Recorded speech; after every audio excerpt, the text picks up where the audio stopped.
The life of Madame Blavatsky is rather too well known to require an elaborate discussion at this time.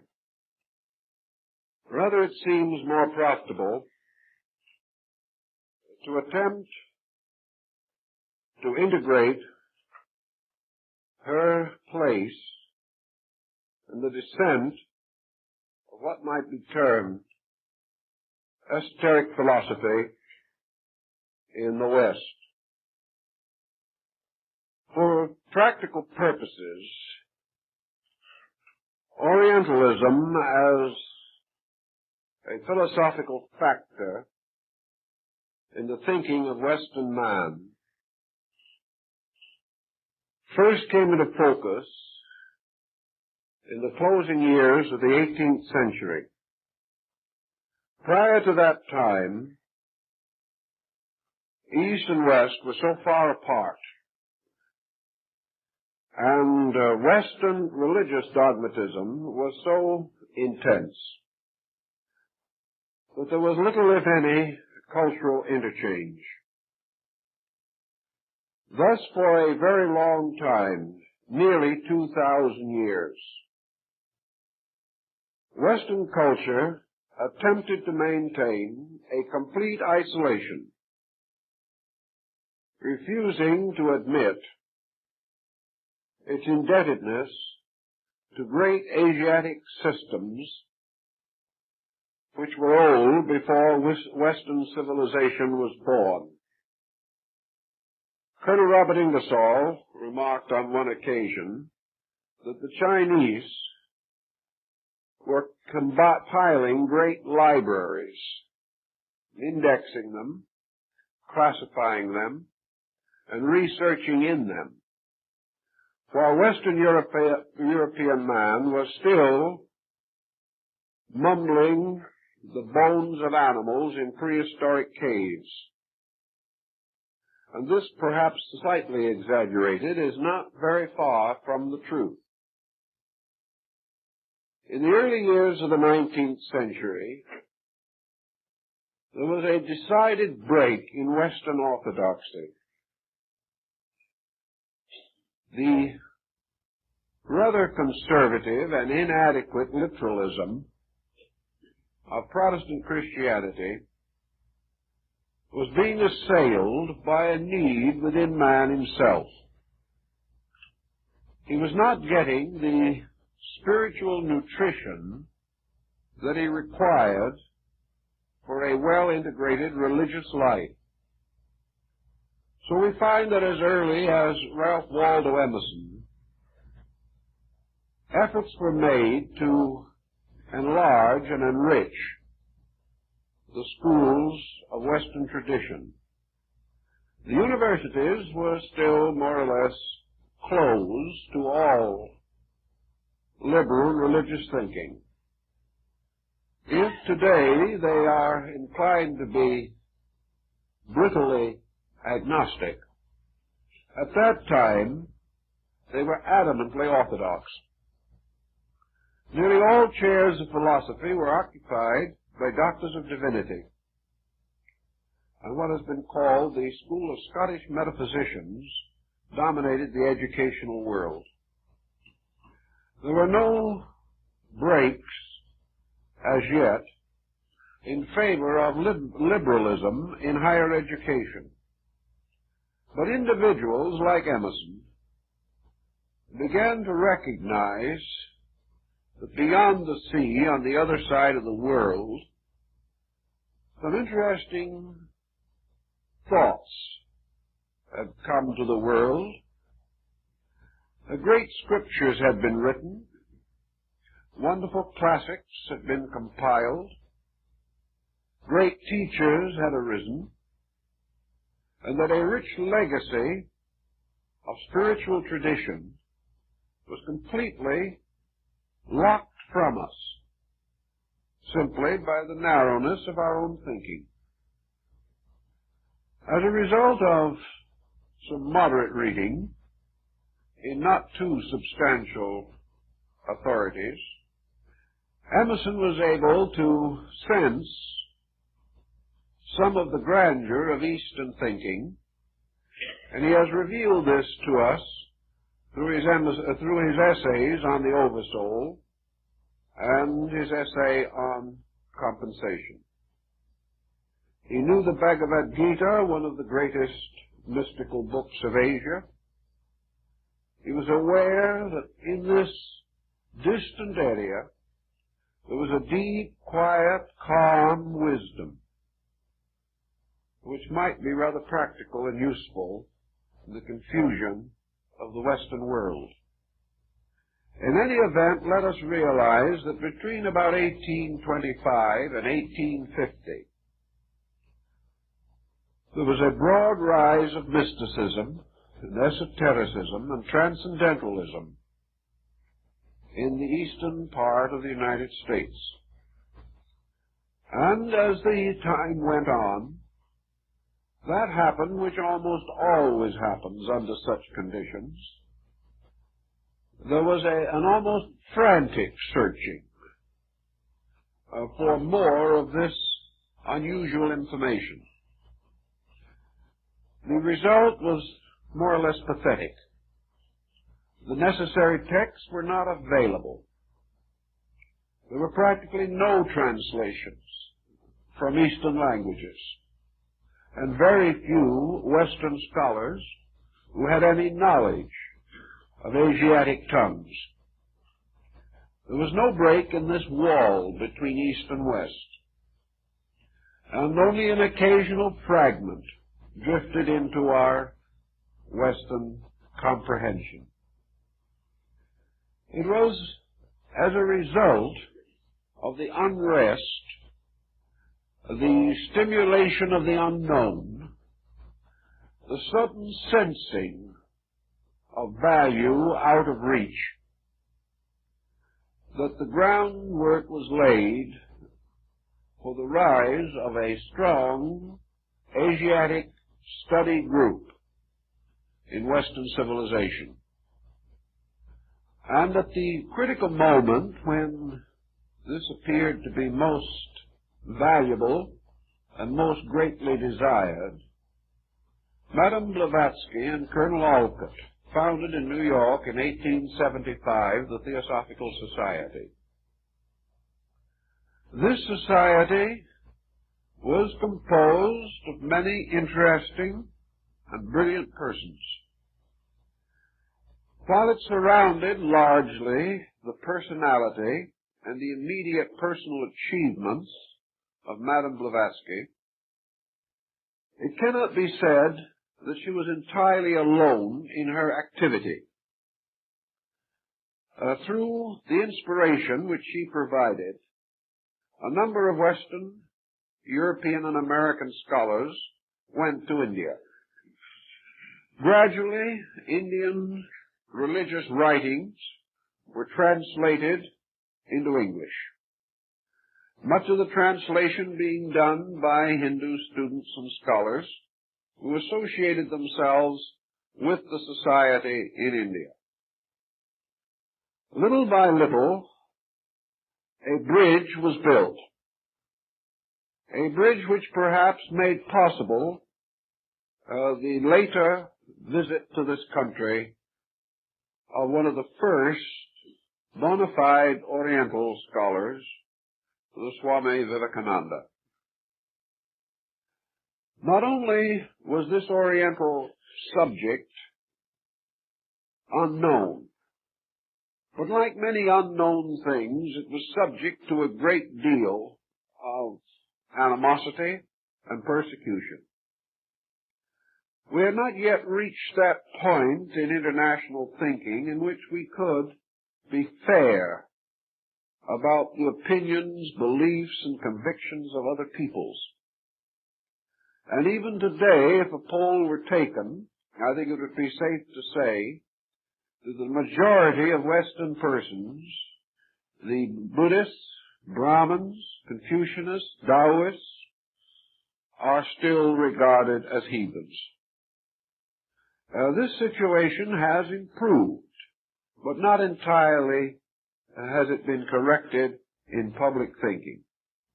We have really no solid foundation for religious inter-understanding even at the present time. The Orientalist in the Western world is still regarded with certain suspicion, but a more liberal attitude on the theory of religion has brought with it a measure of tolerance, but not a measure of acceptance. I have recently examined a number of brochures and pieces of publicity that have come through our office, and many of them still contain words, or at least implications, that all these foreign beliefs are heresies, that they are the works of the devil set up to interfere with the development of literal Christian orthodoxy. Of course, in the time Madame Blavatsky, the situation was still worse, although undoubtedly it was considerably improved over an earlier time in which all liberals were cheerfully burned at the stake. It reached a point where they were merely scandalized and insulted. The original work of H.P. Blavatsky stands more or less unique even within the field of related literature.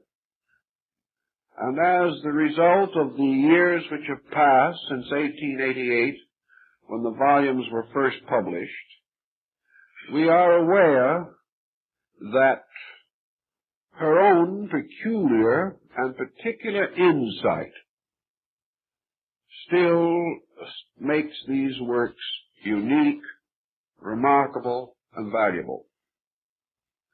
Madame Blavatsky herself was the first to admit that the books which she wrote would prove highly controversial.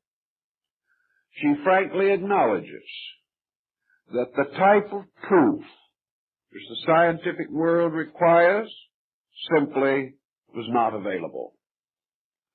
Also, that there was little to be gained by attempting to imply an authority, that it was wiser that the book should be accepted as the works of an individual, that they represented a very careful study of a vast area of ancient tradition, the landmarks not available to the average student, those that are accessible, difficult to find, and that the only possible way in which the material could be verified would be for another person to go through exactly the same procedure that she went through.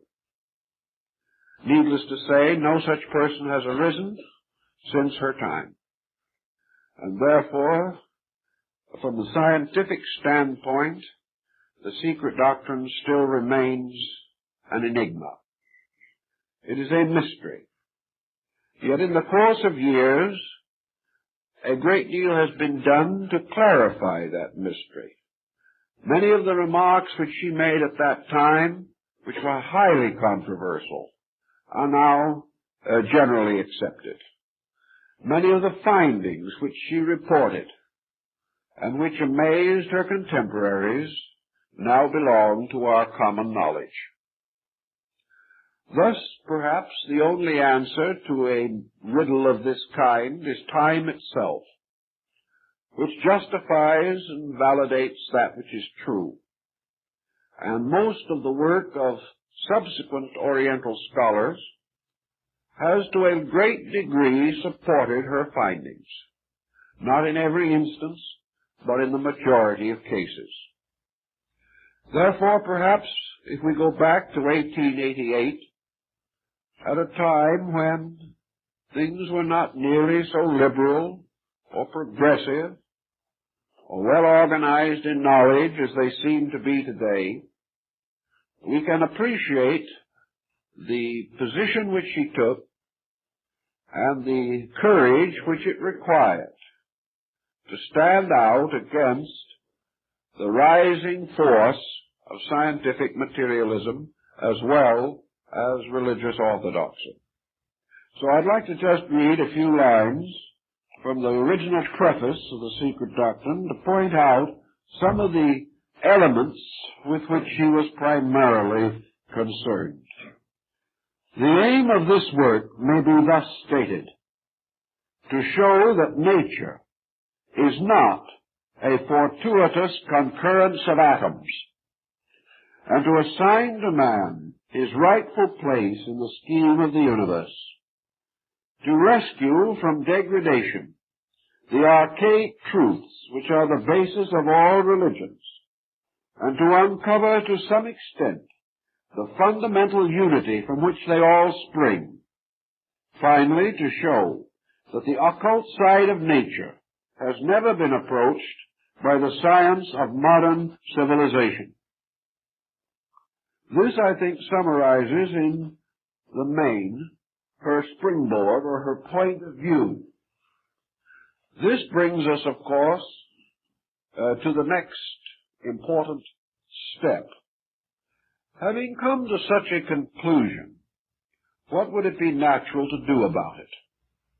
Believing this to be true, accepting it as a conviction, it is then necessary to build a strong testimony in favor of the concept that has been advanced. This is perfectly proper literary and scholastic procedure.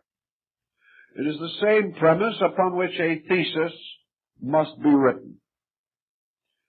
It is that having accepted or established a point of view, it is necessary to defend that point of view skillfully, reasonably, and adequately.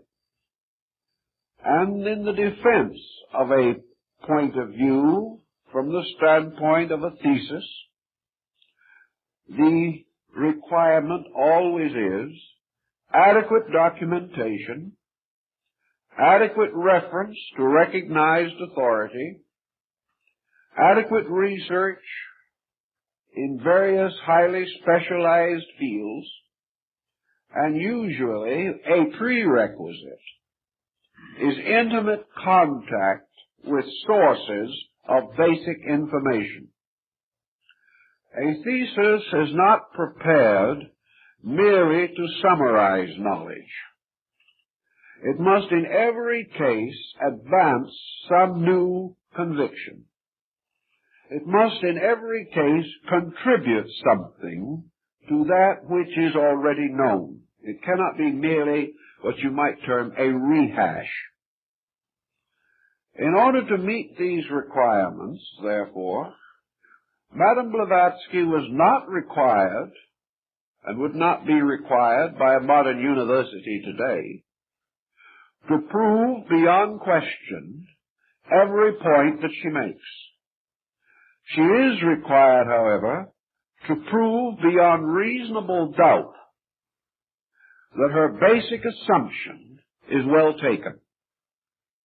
It was her responsibility then, as a writer of a serious scholastic work, to justify through her own research certain fundamental positions which she held, and to provide an adequate bibliography, an adequate annotated reference frame for her work. Madame Blavatsky did this perhaps more adequately than most highly respected scientific writers. And I think it would be safe to say that today, if this paper was submitted, this work was submitted as a thesis in a major university, it would be accepted. This does not mean that it would be approved as to content. But one point that has been highly controversial for many years in connection with the Secret Doctrine is no longer valid. Namely, that the work is not adequately presented. It is adequately presented, according to every rule now in force governing such matters. By being adequately presented in this case, it means that the book itself reveals not only thorough scholarship, but by quotation, particularly from sacred writings or from early commentaries thereon, it shows that the premise is justified from the original authorities. Also, the work indicates a large enough personal acquaintance with the areas of thought involved to satisfy even a most critical committee selected to pass upon such a work. Thus, we are in the presence of a work which, though it may be open to intense controversy, is not open to any criticism so far as the methodology of its presentation is concerned. Now, how did Madame Blavatsky come into contact with the information by which this work, these volumes, were made possible? Here we come into a highly controversial area, an area for which at the present time there is no final scientific point of view. She insists, and wrote and stated clearly, that the knowledge which she presented was set forth on the premise or foundation that she was the writer of a book, but not the author of it. She disclaimed, however, any psychic mystery in connection with the work. She simply held it to be a fact, to be accepted or rejected by the reader according to his own convictions, that the original material was communicated to her by advanced teachers, by leaders in the esoteric system of Asiatic knowledge. In other words, that this information came directly from initiated members of the secret schools of Eastern philosophy.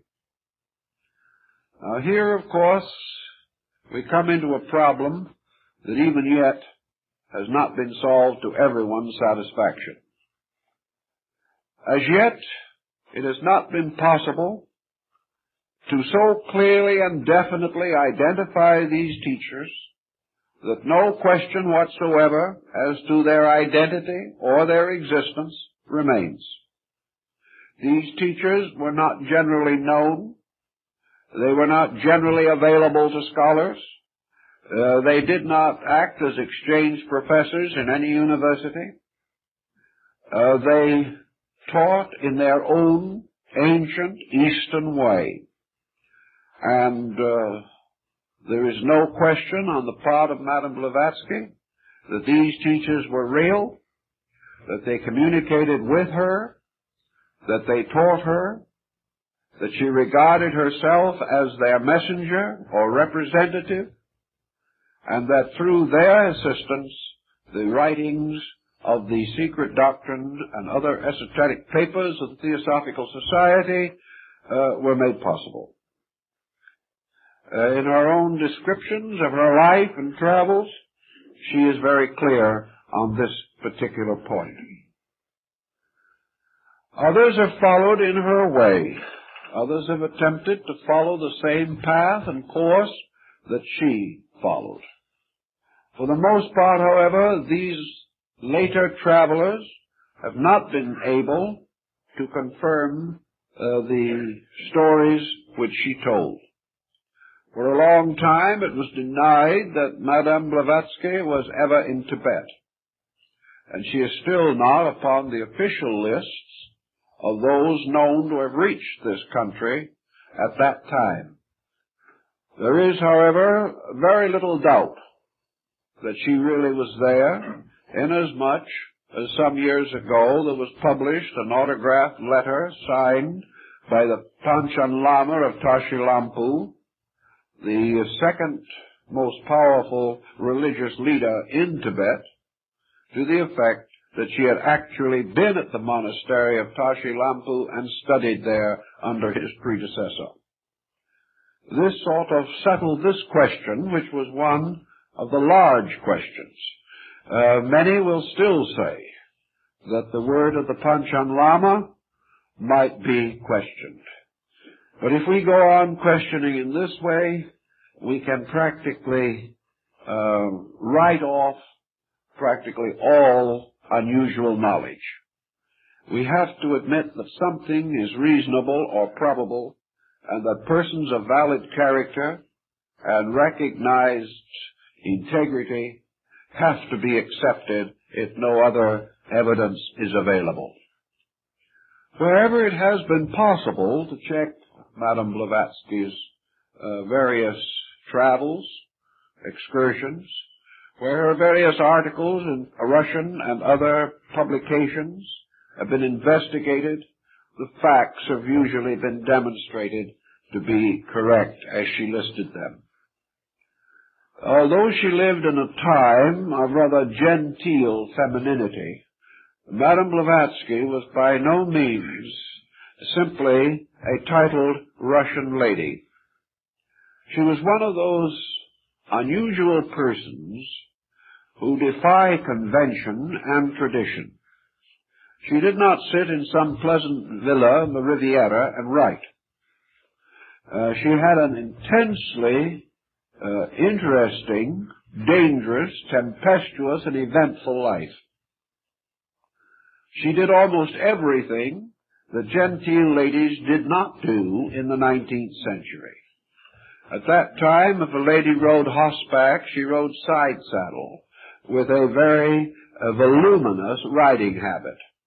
When Madame Blavatsky wished to ride, she rode Western American style and made no apology for it. In traveling through the country on a train, there is an occasion in which it is reported that most of the passengers during the trip, on one excuse or another, walked through the coach where she was sitting, as they had never before seen a well-dressed European lady rolling cigarettes with one hand and sitting with her feet up on the seat in front. Now, of course, such things as this were a scandal. They offended all of the people who, as Madame Blavatsky herself points out, never did anything in this world except be offended by somebody. She offended people who had never a thought in their minds, but who objected to any breach in the traditional code of ladylike procedure. She was shipwrecked in the Mediterranean and arrived in Alexandria with nothing in the form of a wardrobe except the entirely water-soaked garments she was wearing. She engaged in numerous enterprises in order to provide the needs of her life because she was never a person of wealth. Her interests were widely diversified. She was a musician of quality and at one time supported herself as a concert pianist. On another occasion, she manufactured artificial flowers. She did all kinds of strange things. Wherever you followed her course, you followed an eccentric and erratic career. She crossed the United States in a Calistoga wagon. At one time, presumably, the wagon was attacked by Indians, but nothing serious resulted. She lived for a time in Santa Fe, New Mexico, and the house where she lives is still pointed out, and there is just that touch which was typically her, a large live tree growing up through the middle of the floor of the living room. This we would have expected. It was quite common. She turned up in mining towns in Northern California, and a little later appeared down in Central America at a time when no one knows how she got there. Naturally, she spent considerable time in Asia. She traveled extensively in the most difficult regions of the Far East. In years when such travel, even by European men, was almost unknown. Everywhere she went, she proved a highly trained and skillful observer, contributing heavily to her own support through journalism, and by constantly maintaining or preserving the integrity of Eastern peoples against the general assailing of the West. In the course of the years, she made a number of very staunch and influential friends, one of whom was Colonel Alcott, who at one time was specially appointed for the President of the United States for a delicate diplomatic mission. It might be interesting to know that even after all these years, the issues around the founding of the Theosophical Society have never completely quieted down. I received word not long ago that in Ceylon this year, a special national holiday is being celebrated not by members of any group, but by the whole population of the island of Ceylon, to commemorate the work done in cause of education by Colonel Alcott. The entire festival is very largely an appreciation of the early work of Theosophy in East-West understanding in Ceylon. So the work went on in its own way. This interesting and remarkable person, everywhere searching for unusual knowledge, and with this point of view, everywhere discovering facts and ideas that had generally been overlooked. To understand the secret doctrine is a very large order. It has to be read many, many times. It also has to be studied very carefully, and certain barriers of terminology have to be one by one overcome by familiarity with early languages.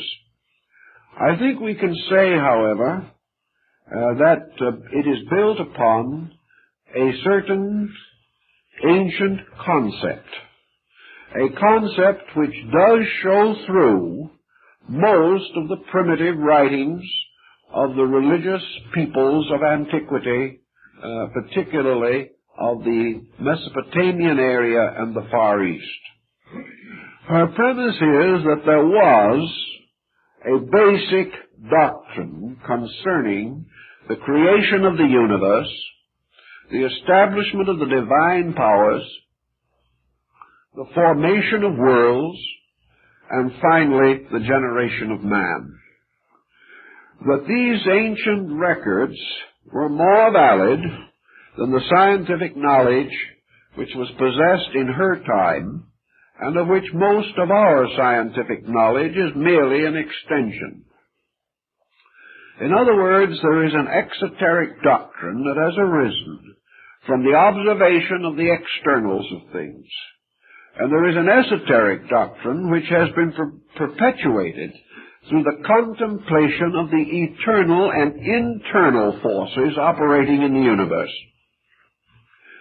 We are beginning to take cognizance of this.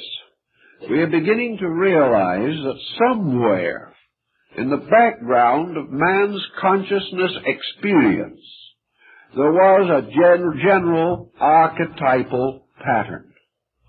Man has within himself certain instinctive knowledge which he cannot always clearly express, a knowledge which perhaps is not even available to him for the most part, but a simple subjective realization of value, and that somewhere in the root of his own consciousness is a mathematical formula, the formula which explains his own existence.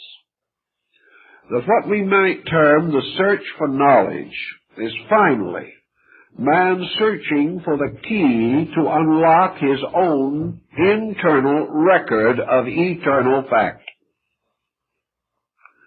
That at various times individuals have to some measure or degree unlocked this inner storehouse cannot be denied.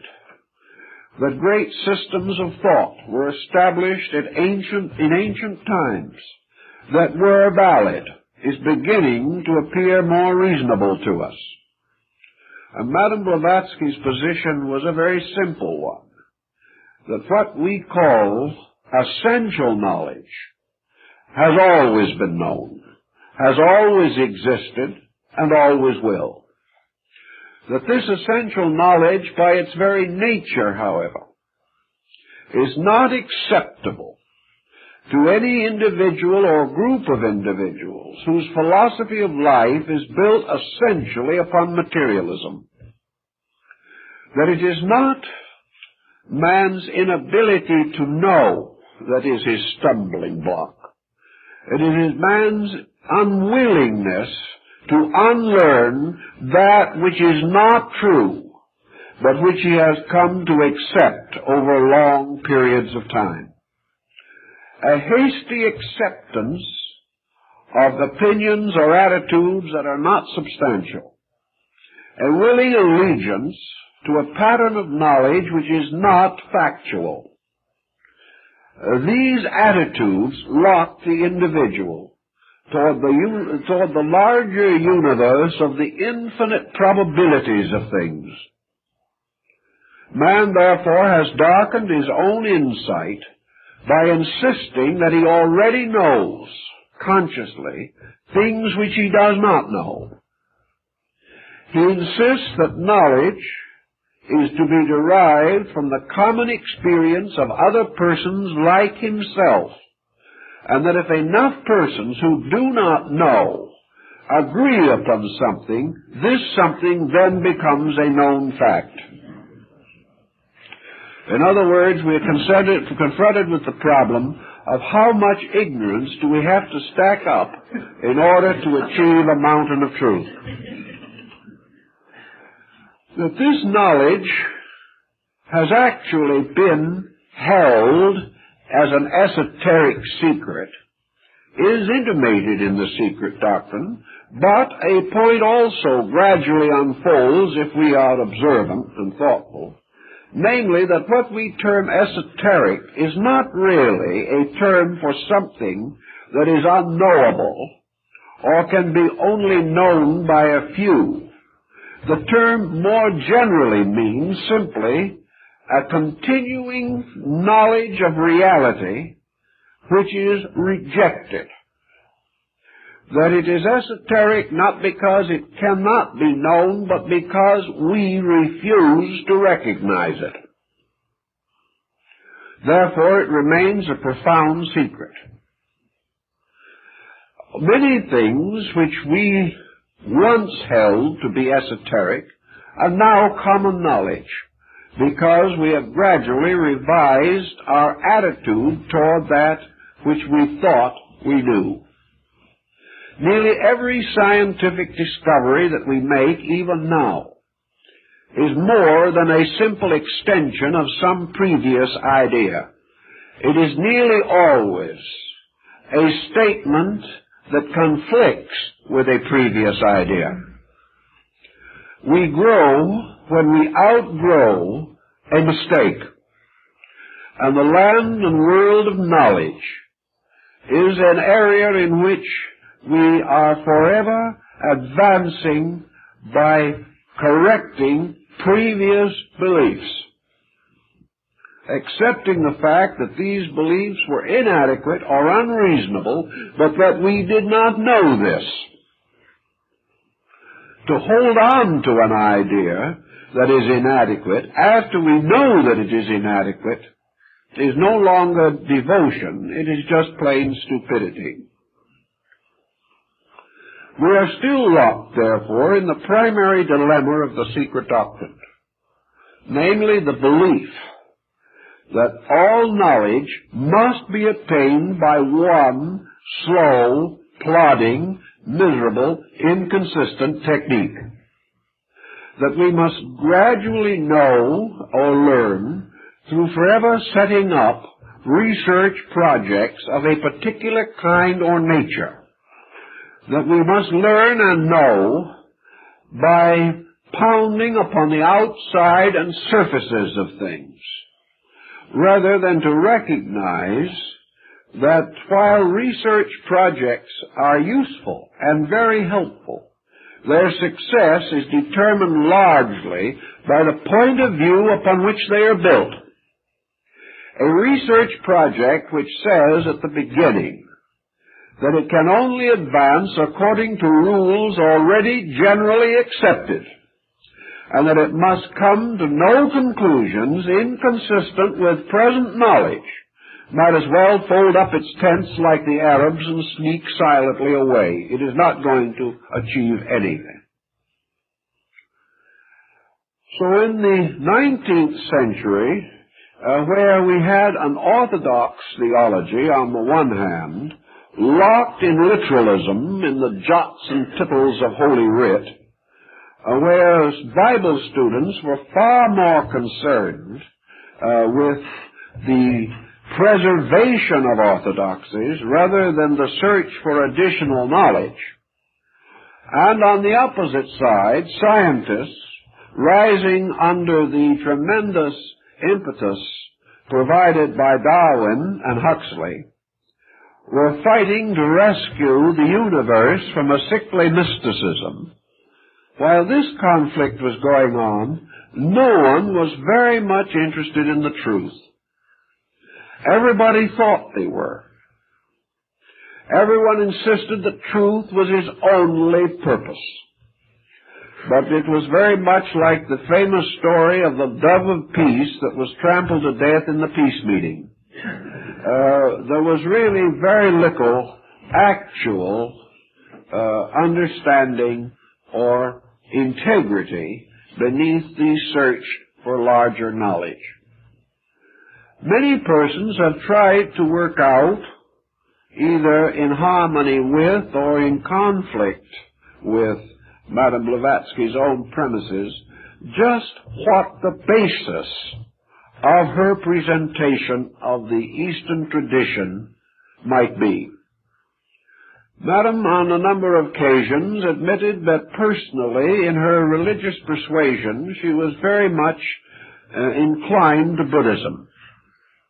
But she clearly points out in the Secret Doctrine that the Secret Doctrine is not Buddhism.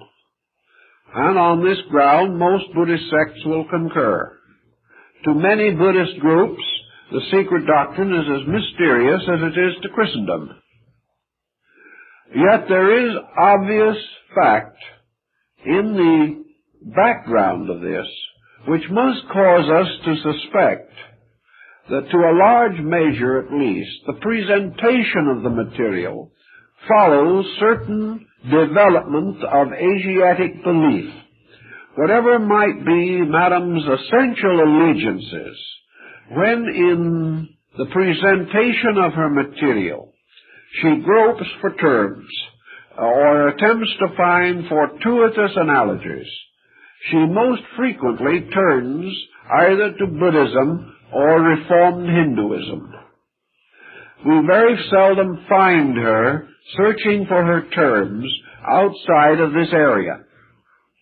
Also, her tendency is to bring other forms of knowledge, Chinese, Chaldean, Egyptian, Greek, into this pattern, drawing them toward this central focus. In this, there is an interesting and rather valid structure of doctrine which does arise from Buddhism. For it was taught from the very beginning that Gautama Buddha's essential teaching was divided into two broad schools. If we study the sutras or the sacred books of Buddhism, certainly those prior to the last great Reformation under Mahayana, we find that Buddha is a strict moralist. We find that he refuses, under any condition, to explore the abstractions of cosmogony. He refuses to discuss the natures of deities, or the origins of worlds, or the developments of species, or types, or kinds, or races. He declines entirely to expand any concept of the future state of man, other than such concept as relates to the final extinction of negative individuality in the Mahaparinirvanic state. Thus, Buddha becomes a kind of philosophic, idealistic, ethical materialist.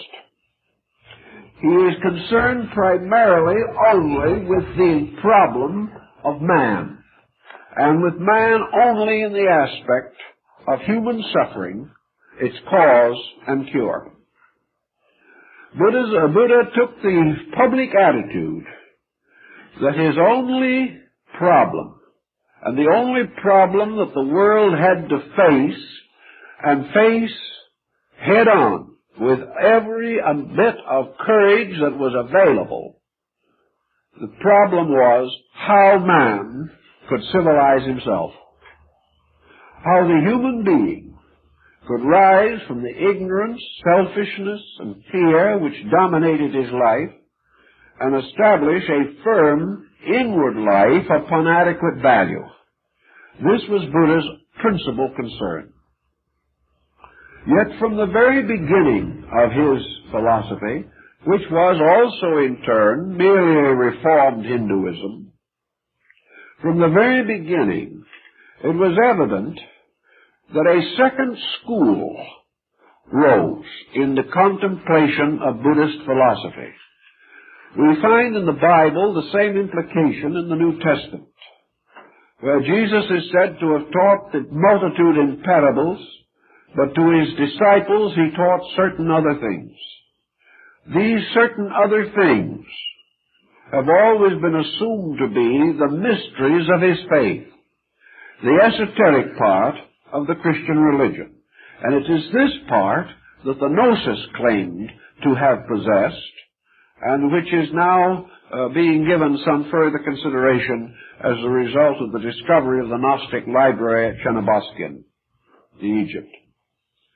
But in Buddhism, it was assumed, affirmed, maintained, that Buddha taught his disciples, or his arhats, these certain other things, that to those whom he regarded as ready, he gave a knowledge of universals, that he also gave a knowledge of the great forces and processes of creation, by means of which worlds are brought out of chaos, and the great systems of evolutionary procedure that have been preserved to theosophists through the secret doctrine in their famous concepts of rounds and races. That this esoteric doctrine in Buddhism did exist, there seems every reason to affirm. For the Buddhist arhats were initiated in the Saptapana cave, or the mysterious room or cavern of 7 rooms, which was believed to be a symbol of the human heart. In any event, Buddhism is a living example of the point that Madame Blavatsky attempted and affirmed that she could prove, namely that there has been and is in the principal religions of the world a solid tradition that goes back thousands of years to the simple effect that religion is both an internal and an external mystery, that there has always been a secret or esoteric instruction, that this instruction is true, and that this instruction covers not only the religious world, but contains a full statement of the nature of the material universe, its laws and energies, and therefore covers the entire area normally assigned to science. That therefore there is not only a science of nature, but a science of human nature and a science of divine nature. That the so-called esoteric tradition is the one and ultimate science, the science of sciences, through an understanding of which all other mysteries are solved, and without which the individual plods desperately against areas of darkness or areas of chaos which he cannot organize with the faculties available to him as an ordinary person.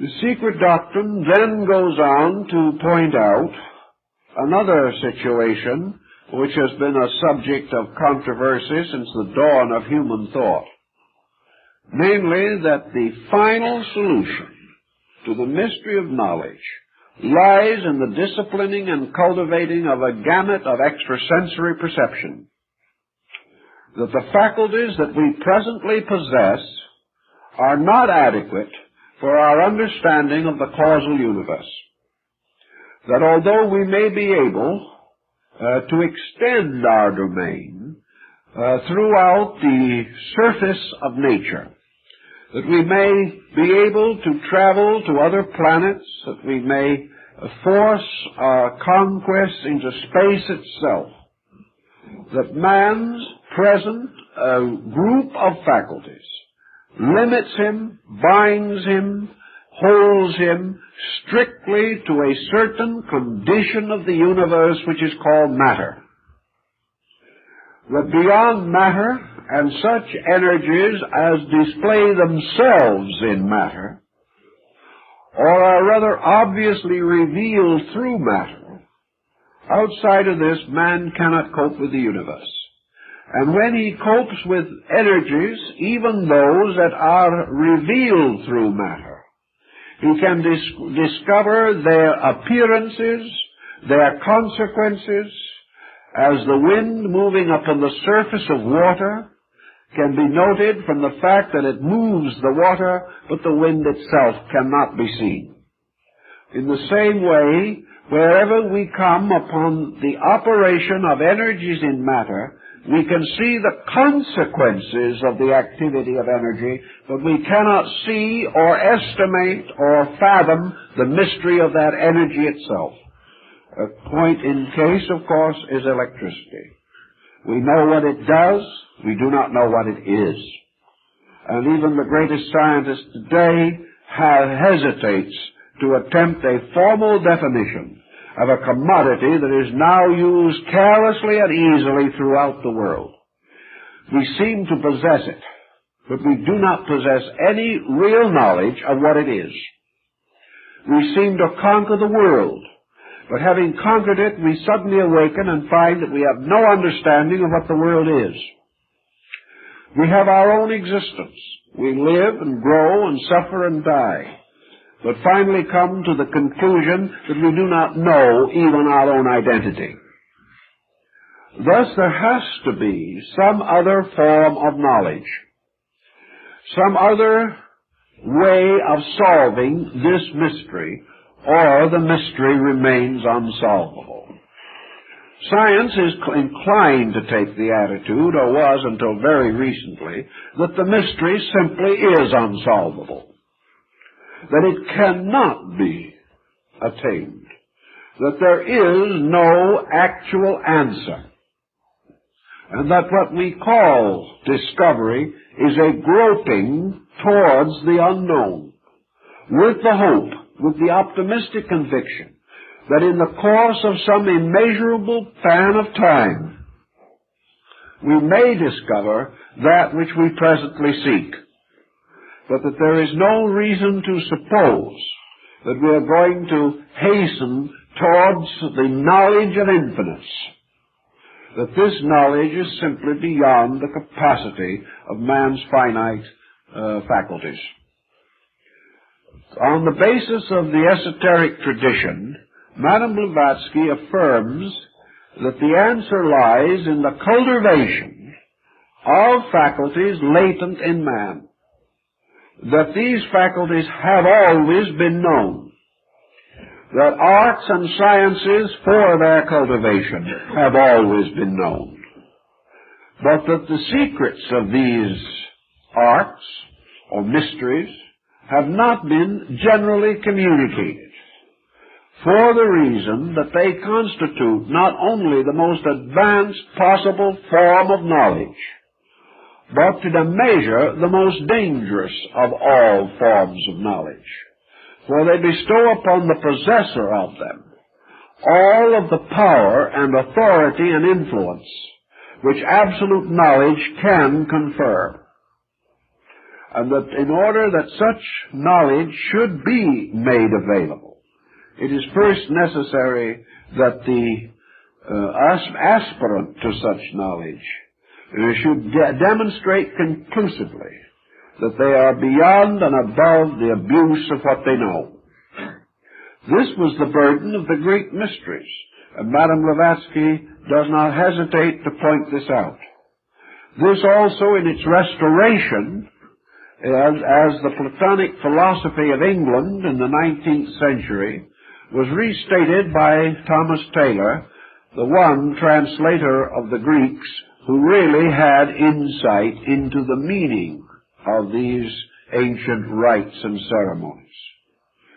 But Madame Blavatsky, studying among the American Indians, observing the ruined monuments and symbols of Central America, wandering in the Gobi Desert of Mongolia, studying in the great palace at Tashilampu, talking and discoursing with the most learned yogins and Vedantic students of India, traveling everywhere, in the Muslim world, in the Christian world, in the Buddhist world, and in the Brahmin world, was convinced that she had discovered clearly the landmarks of this esoteric discipline of life, by means of which man alone can come to the apperception of truth. Madame Blavatsky also realized that there is further proof of the availability of this extrasensory band in man's consciousness. And this proof lies essentially in the sphere of classical mysticism. There has always been a few persons who have possessed the power to demonstrate these extrasensory faculties to a degree. There has been always somebody carrying on research or experimentation in this area. There has also always existed in the world a group of people who, by the peculiar validity of their mystical dedications to truth, were able to break through the veil that the mind of the scholar could not penetrate. And the scriptures of the world, including our own and the old Jewish scriptures, all indicate the existence of prophets, of wise ones, of learned and good persons who communed with God, or who went forth into the wilderness and fasted and prayed and received revelation. That therefore we do have a fairly substantial body of evidence indicating that man, by a certain kind of life, by a certain devotion or dedication, by conduct rather than by concept, is able to attain an intimate perception of spiritual mysteries. Not that he shall attain them fully or completely, but that he does penetrate far enough to prove that there are powers within himself which can break through the boundaries set up by a materialistic way of life, and that he can gradually come to know and to experience conditions of consciousness, states of being, areas of activity that are closed to the objective physical sensory perceptions. Madame Blavatsky was convinced that this burden of concept is also set forth in the original teachings of Buddhism. She is likely also to find it just as quickly in the Brahmanic religious mysteries. And she quotes and cross-quotes time and time again to show the principles involved and the validity of the position which she holds, and is able to show very clearly that in every important religion of the world, both of civilized and uncivilized peoples, the same essential belief has been held, and that long before man knew what theology was, he realized that the essence of religion was the unfolding of faculties within himself by which knowledge alone could be attained, and that all knowledge must finally be brought to fruition by the release of conscious powers or faculties within the person. That we cannot find the answer by loading the mind with objective phenomena. That we can advance sciences, certainly, but these sciences advance on levels. They do not lead us to the next superior thing.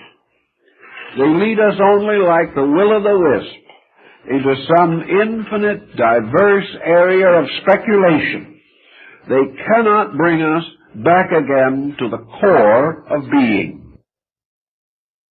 In the early centuries, immediately prior, or perhaps at about the time of the Christian era, there was a great resurgence of mysticism in Asia. And this revival centered largely around what we term today Mahayana Buddhism. By this revival, the entire doctrine of Buddha was opened up from within itself, as though a great bud of light suddenly expanded. Prior to that time, the external parts of the flower only were visible. But suddenly it seemed that the internal heart was made obvious to the believer. A great system of Buddhistic metaphysics was loosed in Asia, a system which was intended to revive and restore that part of the instruction of Buddha which was given privately to his arhats.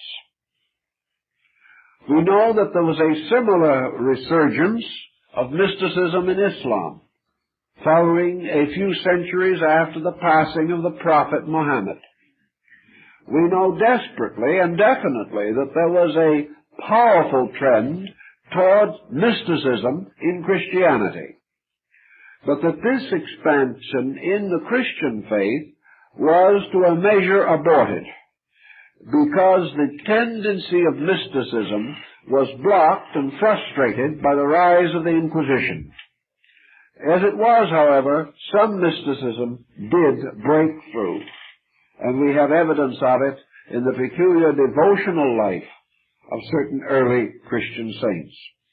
We also know that this mysticism broke through Judaism, particularly about the beginning of the Christian era, when the rise of Kabbalistic speculation began. And the Orthodox Jewish law was suddenly unfolded from within itself by a radiance such as that cast by the Book of the Splendors, the Sefer HaZohar. So in India, in China, in Burma, Ceylon, Japan, and Korea, these unfoldings were rather carefully noted. This unfolding also had some certain historical locational factors. Tibet was long associated with a strongly esoteric Buddhism. It seemed as though this remote area, almost out of contact with the rest of the world, and living very largely in a highly contemplative state, a state perhaps even exhilarated by the high altitudes and by the nature of the land in which these people lived. In any event, in the Buddhism of Tibet, or Lamism, there seemed to be a peculiar descent of this esoteric tradition, less veiled, less completely hidden than in the Buddhism of Ceylon or of Burma or of China. In these monasteries upon the high peaks of the Himalayas, mystics studied the ancient scriptures, wrote commentaries upon them, and also carefully preserved the books that had come into their possession when Buddhism in India was overrun by Hinduism, and the Buddhist sect had to escape from the land of the beginning of their faith. These escaping arhats, or departing believers, took with them the ancient books, and many did move into the north area, escaping northward into the great mountain country, which was religiously held in the highest veneration by members of nearly all Eastern religions.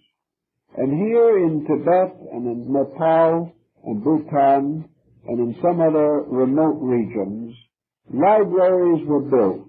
The old works were protected. New copies were made of them. And very early and choice manuscripts were preserved as sacred objects, almost too precious even to be touched by human hands. Thus, it is, according to Madame Blavatsky, she was able to discover the primitive texts which were to be the basis of her commentaries on the great stanzas of meditation. Here were the archetypal records of the primitive belief of religious man in Asia. Here were statements probably in themselves rather crudely given, but causing themselves to be almost immediately clothed in the most magnificent thoughts of the person who was able to decode the ancient symbols. Madame Blavatsky describes how these actual manuscripts were, that they consisted principally of designs, figures, and emblems, each of which, however, became part of an important sacred text when it was possible for the consciousness of the reader to fill in that which was not only between the lines, but locked within the mysterious artistry of the originals.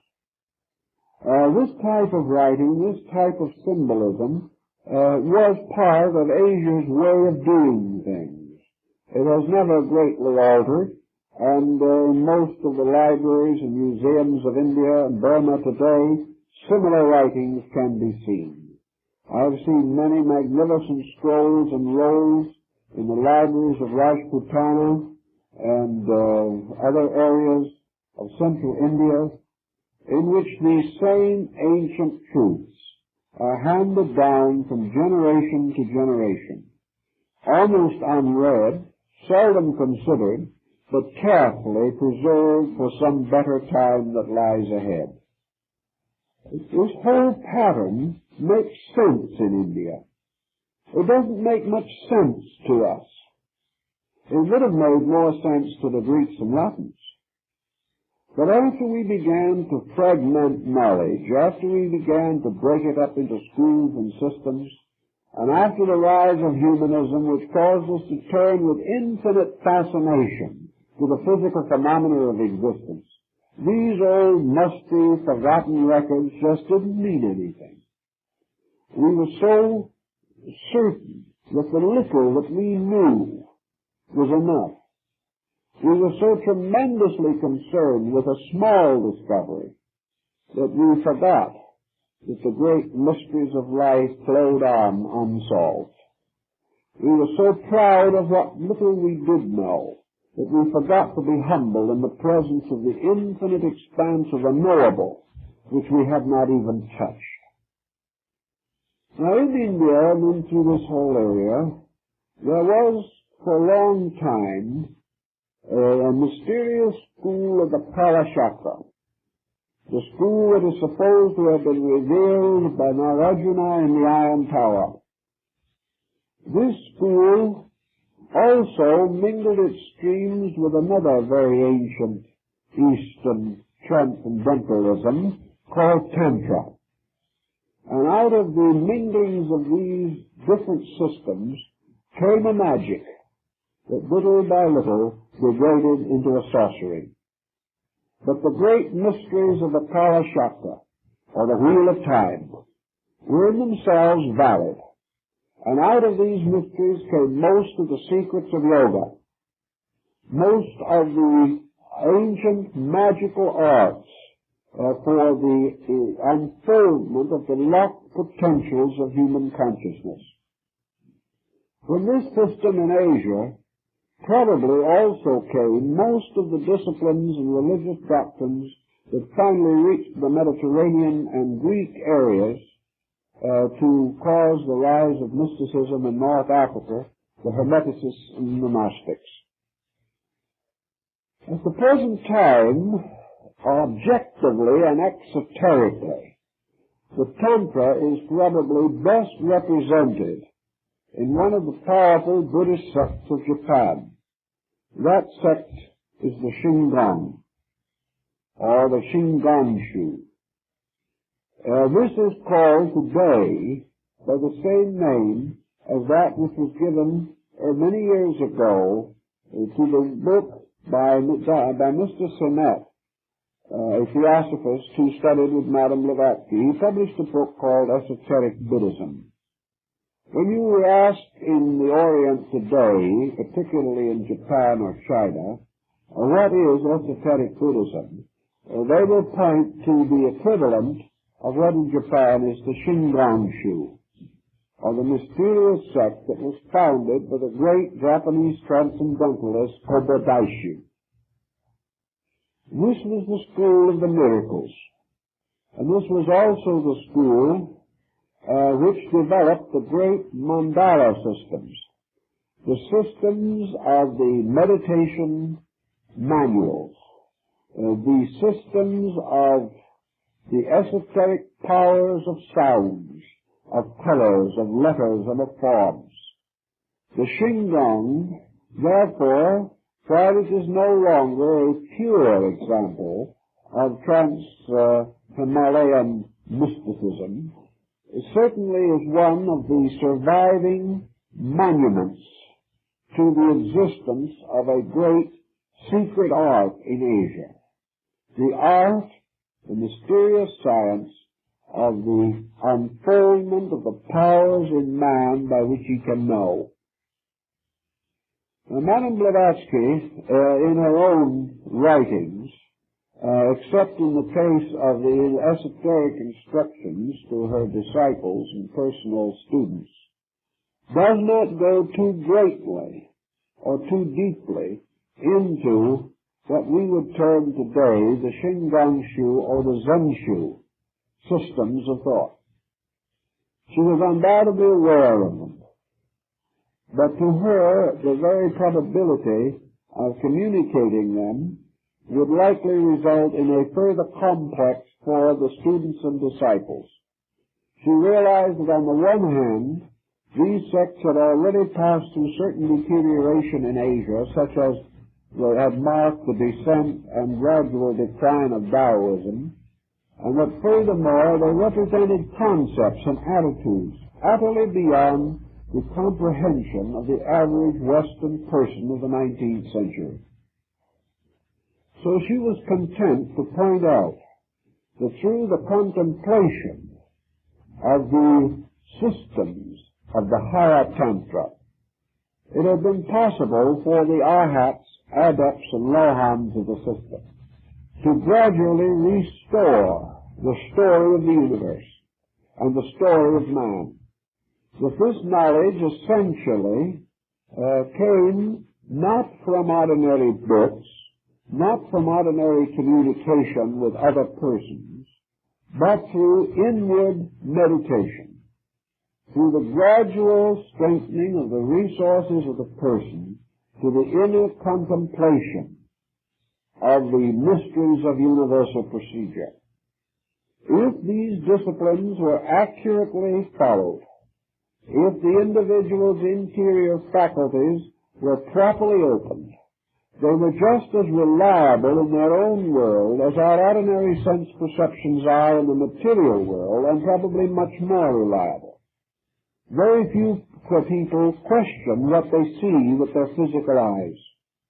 Nor is there any greater reason to question that which the individual can see if the eye of the Dhamma or the eye of the disciple is opened. Therefore, there is an eye which sees into the causes of things, just as surely as there are two eyes, by means of which we see into the world of effects around us, these two eyes making possible a certain stereoscopic dimensionalism in the things we see. As the inner eye sees not in terms of dimension, but in terms of quality, it is not necessary that it be doubled. But just as surely as man sees with this single eye, his body is filled with light. So the eye of the disciple or the student, if it can be internally opened, reveals to him the universe of causes. The moment such a universal mystery is unfolded, it becomes obvious that he is in the presence of values, situations, and conditions which simply cannot be communicated.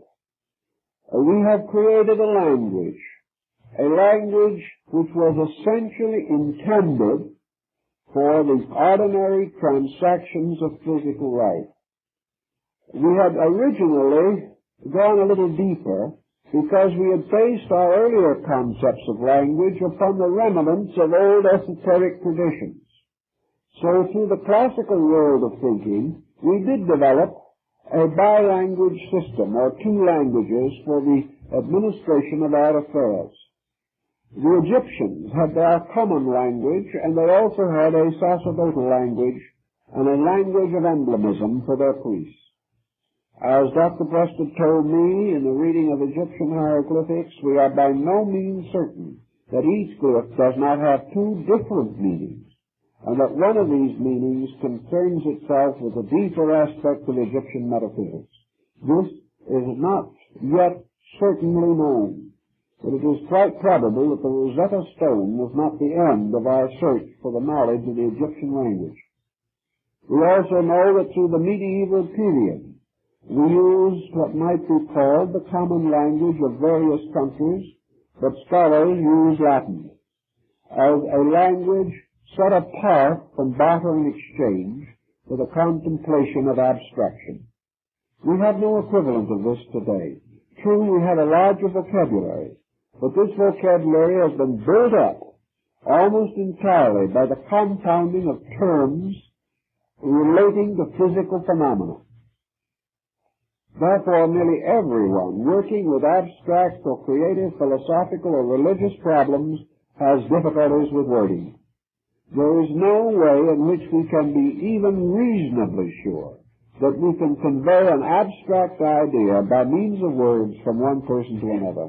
Zen does not even attempt it, rather taking the attitude that all communication of essential knowledge must be by internal, superphysical faculties. The same thing is true in every case of esotericism. There, gradually, a knowledge of universal mystery unfolded.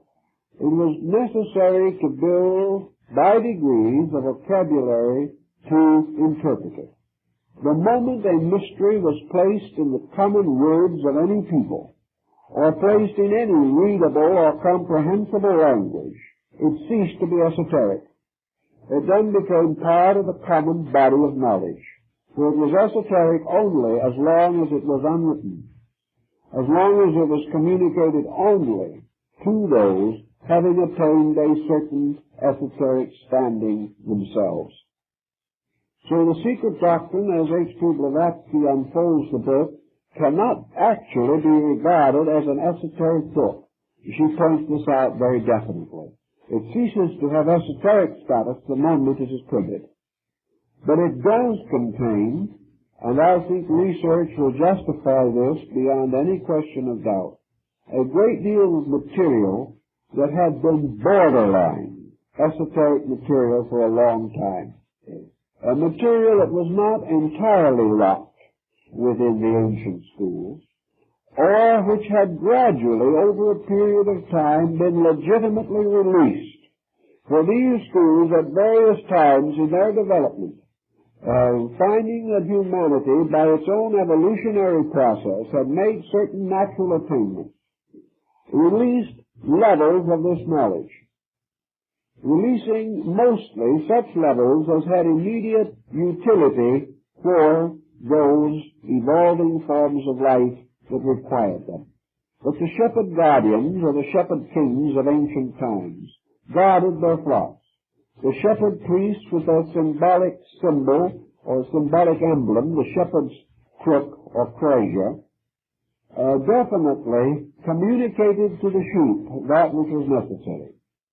And so by degrees a great deal of knowledge that had once been locked within the university colleges and mystery temples of Egypt, Greece, and the Near East came to be more generally known.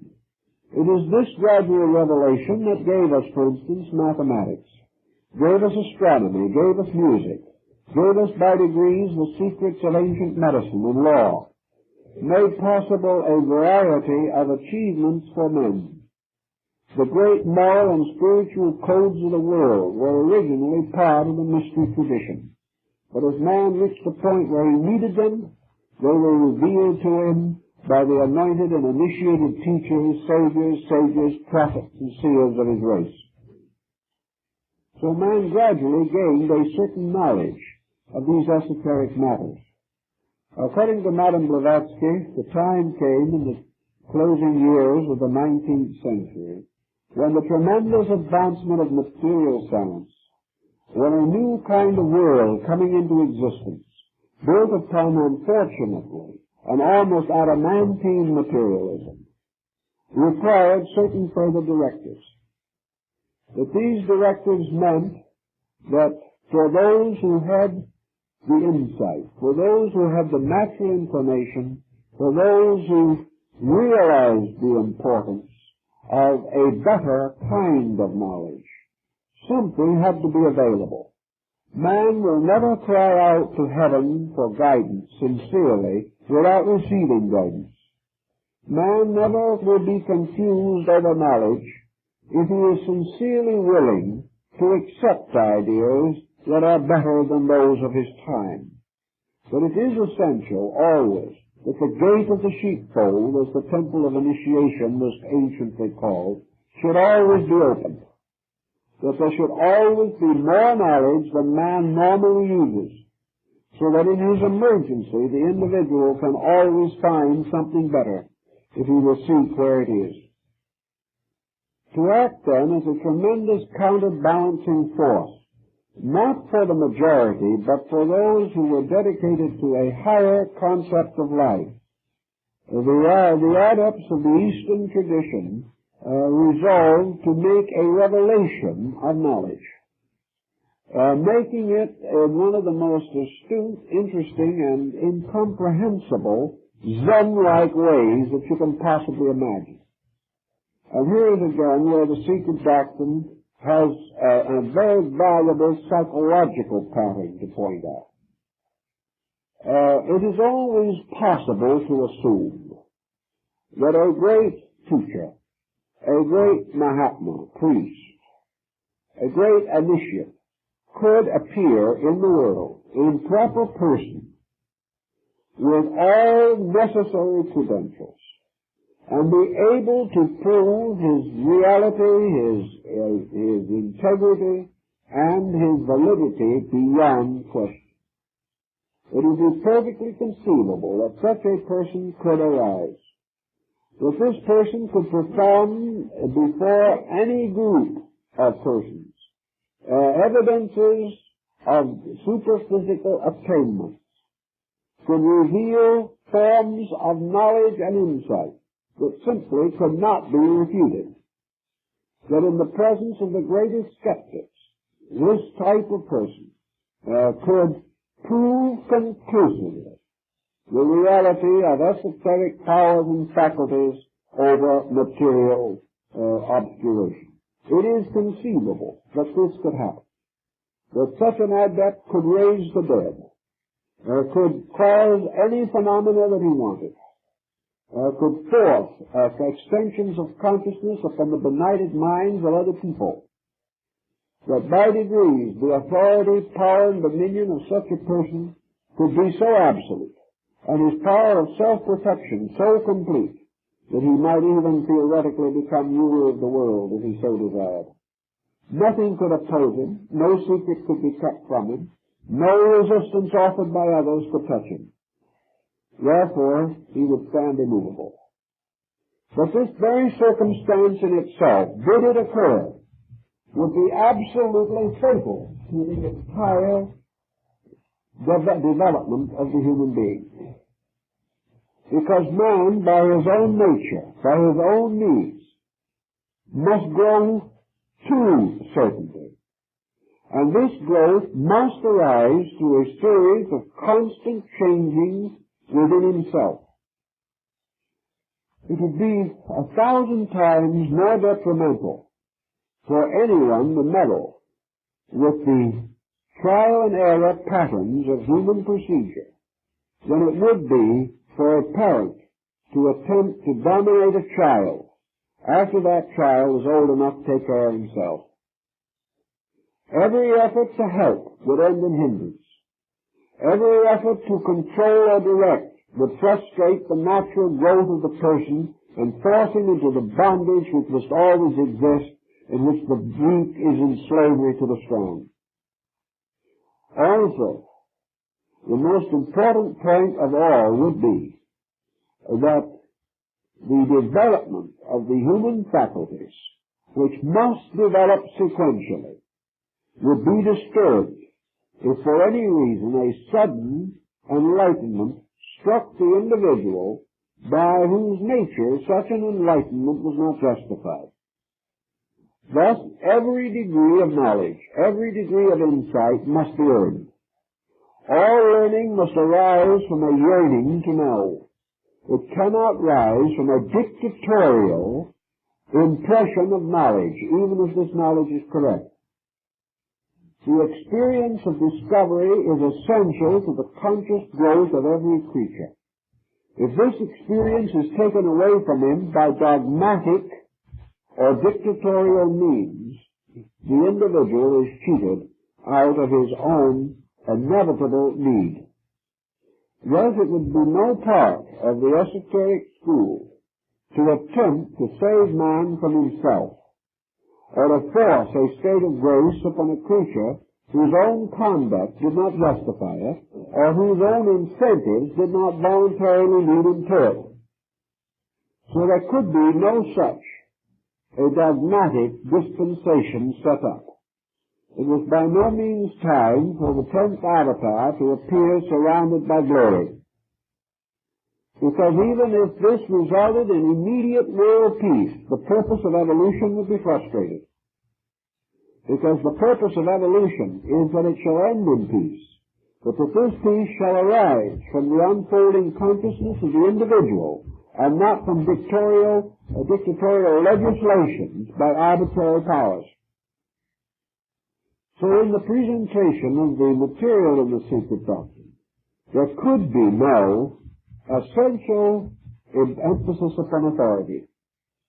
The book was released to the world through the work of a person as frail as any other person, as subject to curious moods and eccentricities, as controversial, and in some ways as inconsistent as anybody else.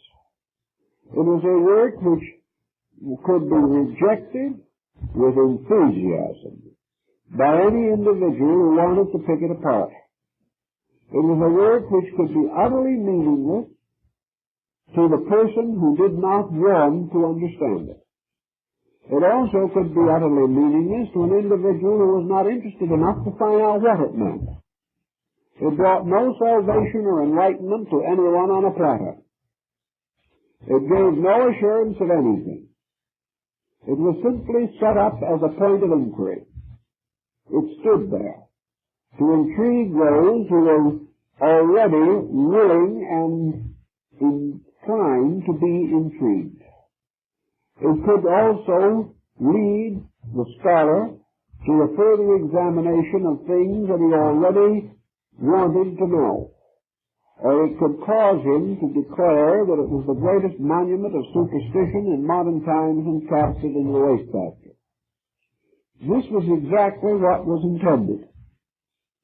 It could not be dogmatic. It was not a revelation and was never meant to be a revelation. It was, however, another availability, something that the individual might turn to, might find intriguing, and might for him summarize the long course of knowledge which he had already followed, and give him certain incentives to investigate further into the unconditioned world that lay ahead. Actually, the structure of the secret doctrine is divided into two essential parts, of which the first is properly termed cosmological. It has to do with the cosmogenesis, or the formation of the universe out of its own roots. In this concept is set forth practically all that is available in the wisdom of both East and West. We find here the concepts and speculations of the Greek astronomers and cosmologists. We find everything from Hesiod to Ptolemy. We find the contemplations of Plato and the extraordinary investigations of Pythagoras. We find a careful estimation of the weights and merits of Aristotle, Euclid, and all the other group.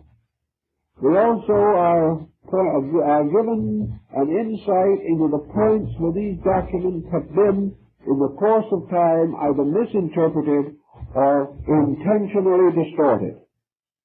We are helped to understand how the translations of these ancient writings have been heavily influenced by indoctrination, or by special beliefs, or by antagonisms, so that we cannot trust the modern prejudiced translator as being in all cases a valid witness for the subject with which he is presumably concerned. We also find the cosmogonies of the Vedas.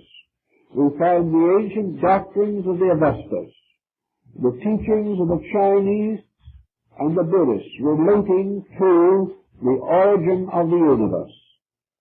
We are confronted with the problem which has always been the root of all cosmological uncertainty, namely the possibility of a creation emerging from the absence of itself. How did the beginning begin? How was that which was not to engender that which was? Can we ever assume that there was a state in which nothing existed? All of these speculations are finally brought together under the concept of the Tibetan tantric system. And the great laws of cycles, the great processes of the days and nights of drama, the emergence of the universe as the great breath, the setting up of the great geometric patterns in space by which worlds were generated, all of these processes are discussed and described, not originally, inasmuch as there is really no indication that this represented an original system devised by the writer. It is simply a magnificent gathering together of threads, of strands, of fragments, until a common form is established, into which the systems of the Greeks, the Hindus, the Chinese can all be fitted into a master concept. A concept which includes them all, leaves out nothing, and requires no essential compromise of basic ideas. Out of this entire concept comes this tremendous pattern of the living universe, of a universe extending far beyond anything that we can conceive, a universe of systems upon systems, all of them essentially great units of consciousness, and that from the basic consciousness of each of these units vast systems of creation emerge. These systems always within the consciousness which created them. And within all these patterns, the infinite divergence of individuality within unity. Much of this pattern is based upon the great Sephirotic tree of the Kabbalah. It is also the great tree of the Vedic mysteries. And we have the same concept arising in Mahayana Buddhism, in the scriptures which have to deal with the establishment of the Buddhas in all of the great directions of space. The whole theory is defined and developed in the concept of a world compendium of cosmological doctrine. And of course the important point that arises from it is that all of the different systems will fit into this one pattern. That therefore there is much evidence that there was originally one system. That this one system was divided not in meaning but in term, or gradually fragmented through interpretation and the gradual descent of ideas through orders of persons not capable of fully understanding them, until difference arises as a human error, not as an inconsistency in essential principles. Out of this tremendous cosmogony of things emerges esoteric anthropology, the emergence of man, his development in nature, the great question that science is still ponderating and will probably ponder for some time, namely the relationship between the person and his body. That the Darwinian theory or the Mendelian law might apply to the body of man, no one seriously questions. But whether this pattern is applicable to the consciousness of man is another and far more serious doubt. In the esoteric tradition, therefore, man emerges as a principle to be embodied. He represents a universal fragment or flame from infinite life, containing within himself the infinite potential of the absolute unfoldment of the total universe within himself. He is therefore seminal, as the oracles of Zoroaster called it. He is a seed from which all creation can ultimately be born.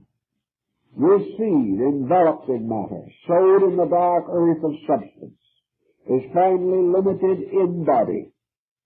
The great story of anthropology is therefore the involution of man, which is the descent of consciousness into form, and the gradual obscuration of consciousness by form.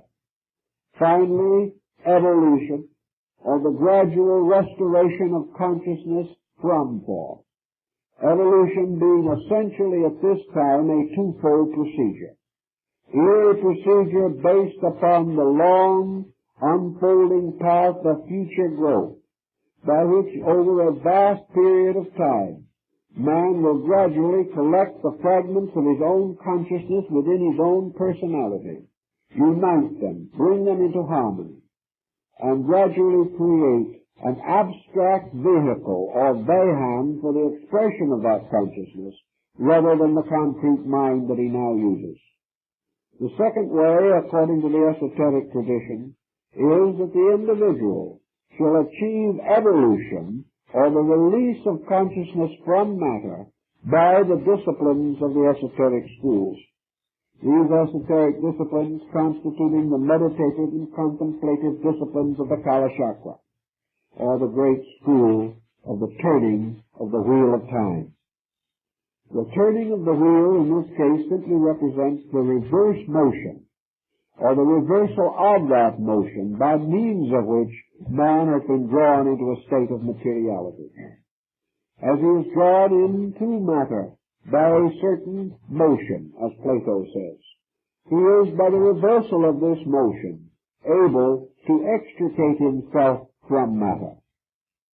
This discussion and the problems involved in it constitute the natural development of anthropology, which moves gradually from the consideration of man as the anthropos, or the being, the person, to the development of man as anthropos, son of anthropos, in the Gnostic system, namely the emergence of the psychic man, the man of mystery, the invisible man, the man of crystalline glass of ancient alchemy. Therefore, out of the mystery of matter rises the mystery of man as a psychic being. By psychic in this case we do not mean psychic in the sense of possessing psychic powers, but rather as the psychological psyche, the soul man. And the point of importance being that man will ultimately move his center of function, his center of awareness, or his center of polarization from the physical focus to the psychic focus. When he does this, he will find that he is living in a new world. He will find that gradually the old world will fade away as the ancient forces perished in the void according to the Zohar. Man, therefore, does not dissolve a world, but the world seems to dissolve itself. The individual does not depart, apparently, into some other place. He stays and the world leaves him. Actually, however, the entire release of the psychic entity is a conscious living achievement of that which for most persons is possible only in the transition of death. Therefore, the prophets of old are said to have been taken to God without death, because actually and esoterically, the ritual of initiation and the ritual of the death ceremonies were regarded as equally symbolic of the same psychic procedure in man. Thus, the release of man from body is a resurrection, a birth anew into a psychic existence, an existence in which soul power dominates all other considerations. The achievement of this is possible, according to the Kala Chakra, only to the Arhat, or the Adept, only to the initiate of the mysteries. And this way of initiation is not open to the inquirer. There is no way in which, at this time, these teachers can be reached or communicated with by those other than the ones they themselves choose. The problem of choice, therefore, rests with a force or faculty beyond us. And the individual can only rely upon the development of his own integrity as a means of gradually coming in contact with these processes. The reason for this, again, is perfectly obvious. That under the present existing materialism, while our psychic code is what it is, while our moral levels are what they are, while our sense of ethics remains in its comparatively undeveloped state, any possibility of the extension of our faculties or the increase of knowledge would only further hazard the survival of our species. There could be no possible way to prevent the abuse of force unless the force was guarded in its own way by the only guardian that can protect force, and that is the absolute integrity of the individual. Therefore, until the person is above misuse, he will never be able to secure the power which he can misuse. What he might commonly regard today as the accidental attainment of a transcendent or transcendental power merely means that perhaps from one of many possible causes there may be flashes of insight, or there may be temporary contacts with transcendental factors. But these are not dangerous for the most part unless they are violently misunderstood. They are not dangerous because the individual cannot control them. Even though he has the experience, he cannot repeat it. Even though he sees something, he cannot systematize what he has seen, nor can he interpret it correctly. Therefore, if there is a physiological or psychological experience, the individual is still protected. He is protected by the fact that the experience may reveal to him some meaning, some value greatly to be desired, some hope of future growth greatly to be longed for. But it does not provide him in any instance with the machinery by means of which he can control it. This machinery belongs only to the deepest aspects of the various Tantra or of the Kalachakra school. It belongs to disciplines and ways of life which have to be lived. And the individual who is not able to live them cannot endanger himself except by delusion. He can imagine things that are not so and greatly injure his own life. That is why so much of this material and all of the actual keys to it, even in Asia today, where there are schools working with it, are held in secret. Because the proof of man's inability to handle knowledge has come merely in this physical world. What we have done in the field of electronics is obvious evidence that we cannot be entrusted with the thunderbolts of Zeus. We cannot be entrusted with powers over energies 1,000,000 times more splendid than any atomic fission or electronic process we know today. We cannot be trusted. But nature also knows that when we get toward the world of causation, behind which lies the secret doctrine, this bridge between the objective and the subjective in our own consciousness is guarded. It is guarded by a mutable natural law that we can do absolutely nothing about. And if we would cross this bridge, we must be like the Egyptian entering the wonderful fabled lands of Amentet. We must have the right word to the keeper of the gate. We must be able to answer the right questions, and we must answer them correctly. We must have received that degree of knowledge which enables us to make this transition. Otherwise, we could not be trusted very far or very long. But nature is not locking man away from something that he deserves, for the simple reason that the whole process of nature is accomplishing this end. Every living thing, according to the esoteric school, is equally moving toward salvation. There are no lost souls. There is no individual who deserves better than he gets. There is no person who is all ready for knowledge and no one has noticed it. The fact of the matter is, all these processes occur within the individual. And it is only through himself that he can enter the magic world of the esoteric tradition. Now, there is much more that can be said about the subject, but that's about all we can do in the time we have, and I think that is perhaps the great lesson that is left within the story of the secret doctrine. And thank you very kindly, and we'll see you again one of these days.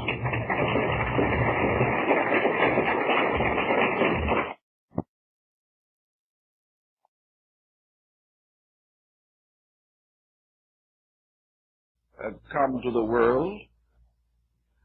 The great scriptures had been written. Wonderful classics had been compiled. Great teachers had arisen.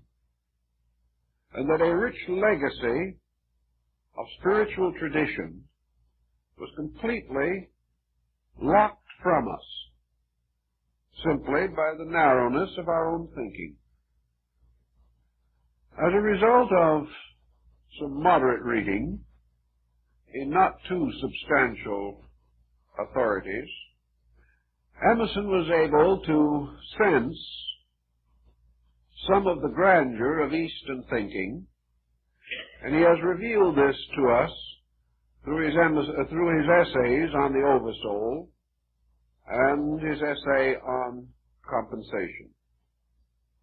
He knew the Bhagavad Gita, one of the greatest mystical books of Asia. He was aware that in this distant area There was a deep, quiet, calm wisdom, which might be rather practical and useful in the confusion of the Western world. In any event, let us realize that between about 1825 and 1850, there was a broad rise of mysticism and esotericism and transcendentalism in the eastern part of the United States. And as the time went on, that happened which almost always happens under such conditions. There was an almost frantic searching for more of this unusual information. The result was more or less pathetic. The necessary texts were not available. There were practically no translations. Little by little, a bridge was built. A bridge which perhaps made possible the later visit to this country of one of the first bona fide Oriental scholars, the Swami Vivekananda. Not only was this Oriental subject unknown, but like many unknown things, it was subject to a great deal of animosity and persecution. We had not yet reached that point in international thinking in which we could be fair about the opinions, beliefs, and convictions of other peoples. And even today, if a poll were taken, I think it would be safe to say that the majority of Western persons, the Buddhists, Brahmins, Confucianists, Taoists, are still regarded as heathens. This situation has improved, but not entirely has it been corrected in public thinking. We have really no solid foundation for religious inter-understanding even at the present time.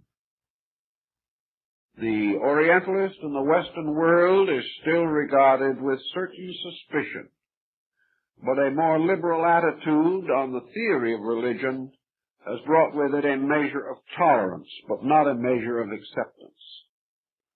I have recently examined a number of brochures and pieces of publicity that have come through our office, and many of them still contain words, or at least implications, that all these foreign beliefs are heresies, that they are the works of the devil. Set up European man was still mumbling the bones of animals in prehistoric caves. And this, perhaps slightly exaggerated, is not very far from the truth. In the early years of the 19th century, there was a decided break in Western orthodoxy. The rather conservative and inadequate literalism of Protestant Christianity was being assailed by a need within man himself. He was not getting the spiritual nutrition that he required for a well-integrated religious life. So we find that as early as Ralph Waldo Emerson, efforts were made to enlarge and enrich the schools of Western tradition. The universities were still more or less closed to all liberal religious thinking. If today they are inclined to be brutally agnostic, at that time they were adamantly orthodox. Nearly all chairs of philosophy were occupied by doctors of divinity, and what has been called the school of Scottish metaphysicians dominated the educational world. There were no breaks as yet, in favor of liberalism in higher education. But individuals like Emerson began to recognize that beyond the sea, on the other side of the world, some interesting thoughts. The life of Madame Blavatsky is rather too well known to require an elaborate discussion at this time. Rather, it seems more profitable to attempt to integrate her place in the descent of what might be termed esoteric philosophy in the West. For practical purposes, Orientalism as a philosophical factor in the thinking of Western man first came into focus in the closing years of the 18th century. Prior to that time, East and West were so far apart, and Western religious dogmatism was so intense that there was little, if any, cultural interchange. Thus, for a very long time, nearly 2,000 years, Western culture attempted to maintain a complete isolation, refusing to admit its indebtedness to great Asiatic systems which were old before Western civilization was born. Colonel Robert Ingersoll remarked on one occasion that the Chinese were compiling great libraries, indexing them, classifying them, and researching in them, while Western Europe from Eastern languages, and very few Western scholars who had any knowledge of Asiatic tongues.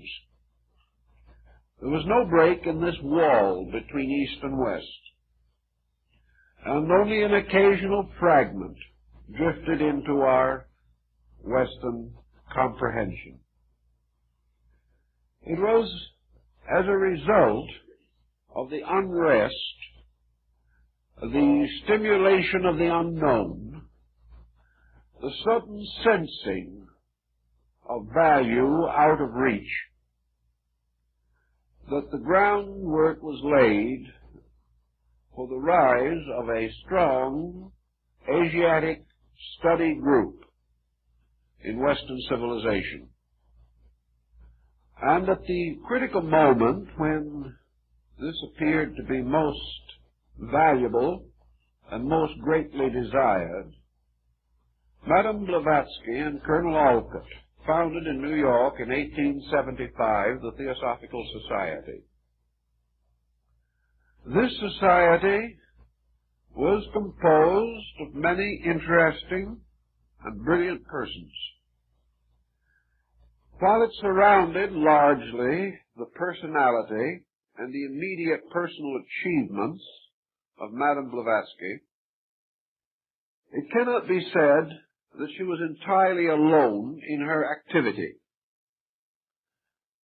Through the inspiration which she provided, a number of Western, European, and American scholars went to India.